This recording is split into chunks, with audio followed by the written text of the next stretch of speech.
देखो, ये वाला जो सवाल है ज्योमेट्री के जो टेस्ट पेपर्स तुम्हारे लिए गए हैं उसमें पूछा गया था। तो कुछ लोग हैं जिनका ये सही हुआ है और कुछ लोग हैं जिनका ये गलत हुआ है।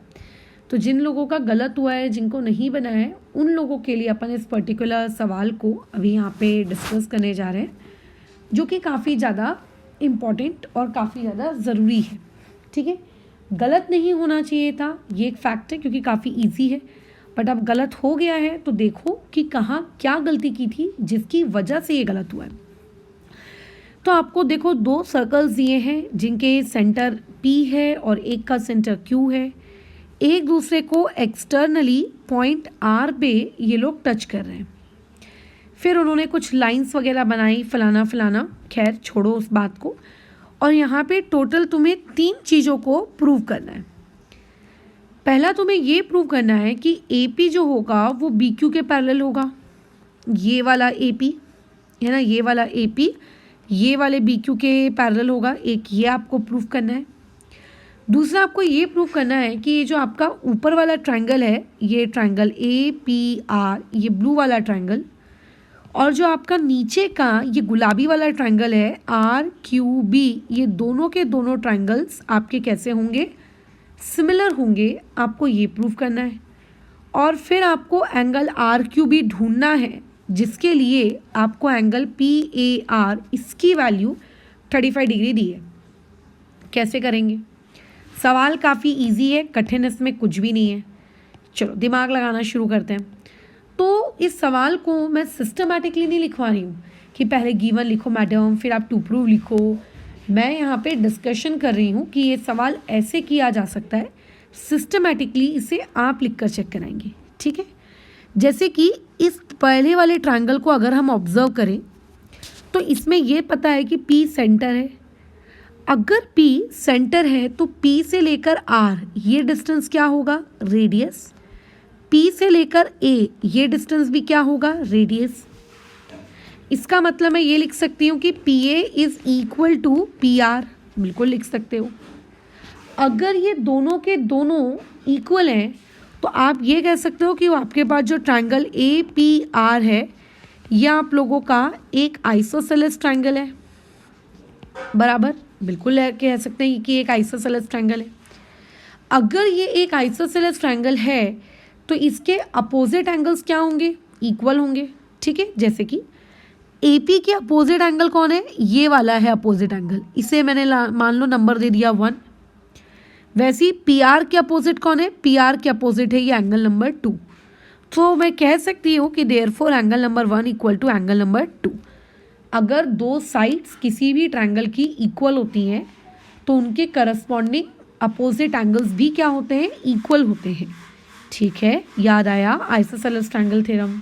ठीक है, वैसे ही इस पर्टिकुलर सर्कल में जो ट्रायंगल बना है जिसका नाम है ट्रायंगल BQR, इस पर्टिकुलर ट्रायंगल की अगर मैं बात करूं तो इस ट्रायंगल BQR में अगेन आप लोगों ने अगर ध्यान से ऑब्जर्व किया होगा तो Q से लेकर ये B पॉइंट तक का डिस्टेंस एक रेडियस है, Q से R पॉइंट तक का डिस्टेंस ये भी एक रेडियस है।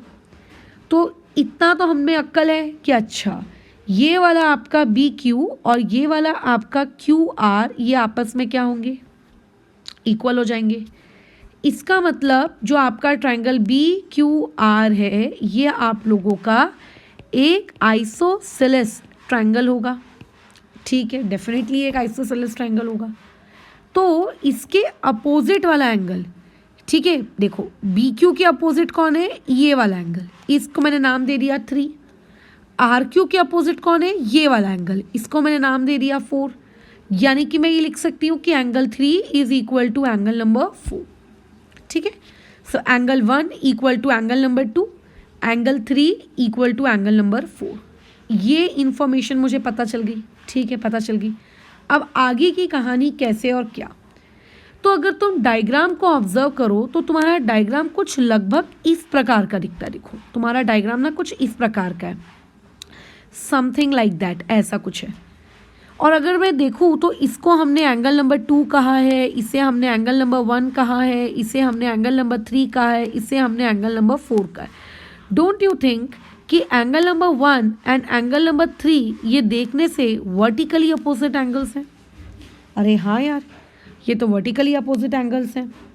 सो therefore I can say that कि angle number 1 is equal to angle number 3, और इसका रीज़न हम दे सकते हैं वर्टिकली अपोजिट एंगल्स। इसका रीज़न हम लोग क्या दे सकते हैं? Vertically opposite angles.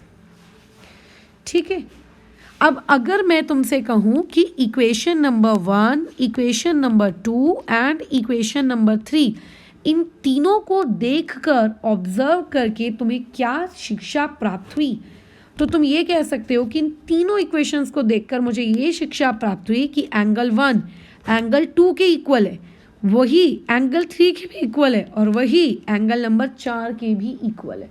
इसका मतलब चारों एक दूसरे के बराबर हैं। यानी कि मैं ये कह सकती हूँ कि एंगल 2 और एंगल 4 आपस में इक्वल है।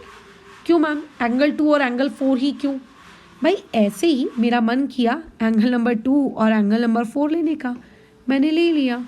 अच्छा, मैं ऐसा कह सकती हूँ कि मेरे एंगल नंबर 2 और मेरे एंगल नंबर 4 आपस में क्या है? इक्वल है। ऐसा मैं कह सकती हूँ कि मेरा एंगल नंबर 2 और मेरा एंगल नंबर 4 आपस में इक्वल है, क्योंकि चारों ही आपस में इक्वल है ना। फिर अब अगर तुम ध्यान से देखो तो ये एक लाइन है, ठीक है, ये एक लाइन है।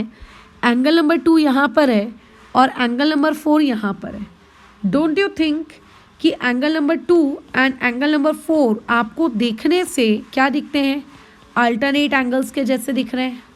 हाँ यार, ये दोनों देखने से तो एकदम अल्टरनेट एंगल्स के जैसे दिख रहे हैं, बिल्कुल दिख रहे हैं।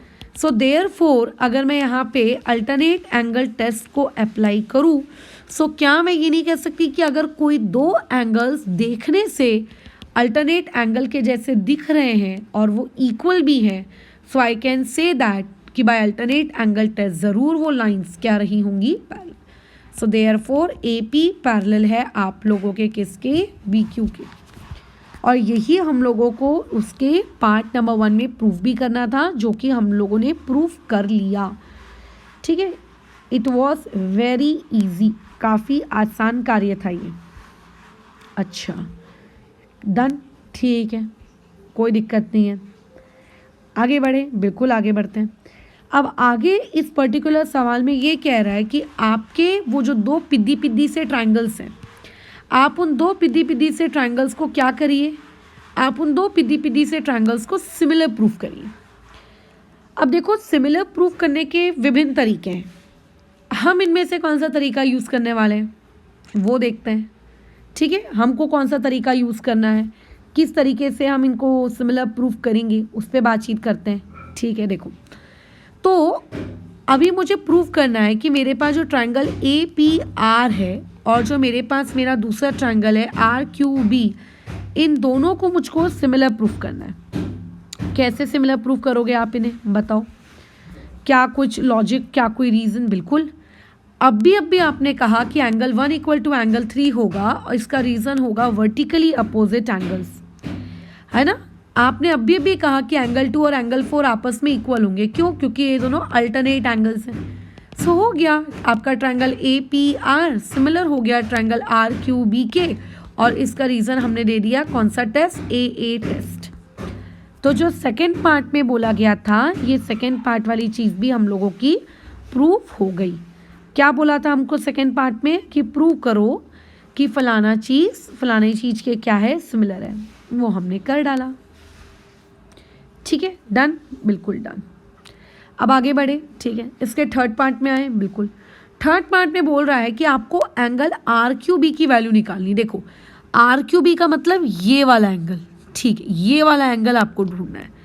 ठीक है, जो मैंने पिंक कलर से डायग्राम में मार्क किया है उस एंगल की मैं बात कर रही हूँ। ये वाला एंगल आपको क्या करना है? ढूंढना है आपको। लेकिन एंगल PAR यानी कि डैट इज एंगल नंबर 2, इसकी आपको वैल्यू वो क्या कर रहा है? दिया है उसने कितनी? 35 डिग्री।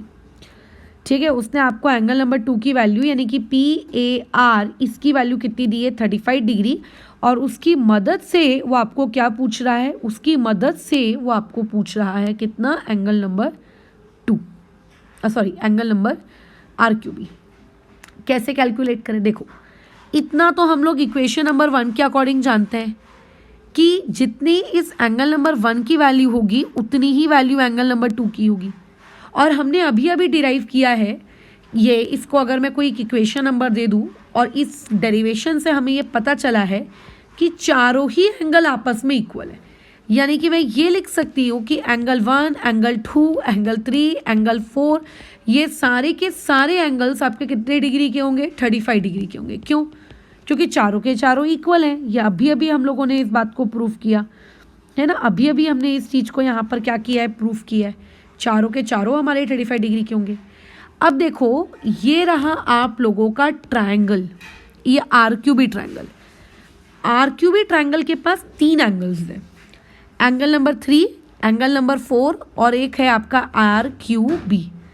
अब एक बेसिक ज्योमेट्री स्किल्स अगर आपके अंदर है तो आपको ये पता होगा कि तीनों एंगल का एडिशन 180 होता है, जिसमें से एंगल 3 एंड एंगल 4 ये दोनों के दोनों कितने कितने डिग्री के हैं? 35 डिग्री के हैं।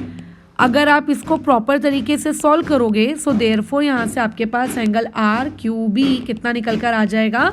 110 डिग्री। कितना निकल कर आ जाएगा? 110 डिग्री। खत्म कहानी। ठीक है, यही आपको करना था प्रूफ। तो मैंने इसमें कैसा है, मीत का जब मैंने पेपर चेक किया तो उसने जो सबसे पहला और सबसे बड़ा ब्लंडर इसमें जो किया था वो ये किया था कि बंदे ने स्टार्टिंग में ही क्या किया, एंगल 2 और एंगल 4 को इक्वल बता दिया। ठीक है, कैसे आया, कहाँ से आया पता नहीं, मतलब स्टार्टिंग में ही वो अज्यूम करके चल रहा है कि ए पी पैरेलल होगी बी क्यू के। तो ऐसा नहीं होता है, आप स्टार्टिंग से उसको अज्यूम नहीं कर सकते, आपको प्रूफ करना है। ठीक है, बस बाकी तो सब कुछ आसान था, इजी था। और ये सवाल प्रिया ने बनाया है, एक बार में ही करेक्ट है। प्रिया के अलावा भी किसने बनाया मुझको याद नहीं आ रहा है, बट प्रिया का मैंने पहले देखा था कॉपी, तो उसका ये सवाल करेक्ट था। ठीक है, तो यहाँ पे फ़िलहाल इस डिस्कशन को अभी यहाँ पे समाप्त करते हैं। इसके आगे वाली क्लास में ठीक है हम लोग देखते हैं कि और भी कोई क्वेश्चन जो तुम्हारे टेस्ट पेपर्स लिए गए उनमें जो तुमको नहीं बने और जो ऐसा है कि हाँ अच्छे हॉट्स लेवल के थे, उस पर हम लोग बातचीत करेंगे। ऐसा कोई सवाल अगर तुम्हारे पास भी हो तो वो भी भेजो, अपन उस पर भी बातचीत कर लेंगे। ठीक है।